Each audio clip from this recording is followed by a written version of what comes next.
আল্লাহর দিকে আমাদেরকে ডাকেন নাই, তারা তাদের দায়িত্ব পালন করেন নাই, তারা মিথ্যা সাক্ষ্য দেবে। তারা বুঝবে যে যদি আমরা মিথ্যা বলি তাহলে আমরা বেঁচে যাব, কিন্তু সেই দিন কিয়ামতের দিন ওই উম্মতেরা তাদের নবীদের বিরুদ্ধে সাক্ষ্য দেবে যে তারা ঠিকমতো রিসালাতের দায়িত্ব পালন করেন নাই। কিন্তু আমরা উম্মতে মুহাম্মদী ওই মিথ্যা সাক্ষ্যর বিরুদ্ধে আমরা সাক্ষ্য দেব যে না, এই নবী এবং রাসূল তারা ঠিক মতো দায়িত্ব পালন করেছেন।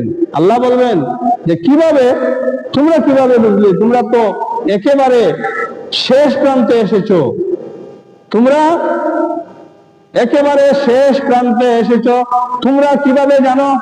বলে আমরা কুরআনুল কারীমের মধ্যে পেয়েছি, যে এই কুরআনুল কারীমের মধ্যে আমরা পেয়েছি নবী এবং রাসূলগণ তাদের দায়িত্ব ঠিক মতো পালন করেছেন। নবী এবং রাসূল তাদের দায়িত্ব ঠিক মতো পালন করেছেন, আমরা কুরআনুল কারীমের মধ্যে পেয়েছি। ওয়াজকুর রাব্বাকা, যে কুরআনুল কারীমের মধ্যে আল্লাহ রাব্বুল আলামিন প্রত্যেক নবী এবং রাসূল যে তাদের দায়িত্ব পালন করেছেন, সিদ্দীকান নবিয়্যা বলে আল্লাহ রাব্বুল আলামিন সম্বোধন করেছেন।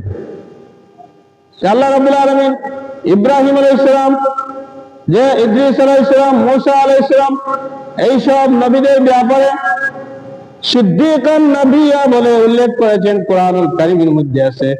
আল্লাহ রাব্বুল আলামিন তাদেরকে যে দায়িত্ব দিয়েছিলেন তারা পালন করেছেন।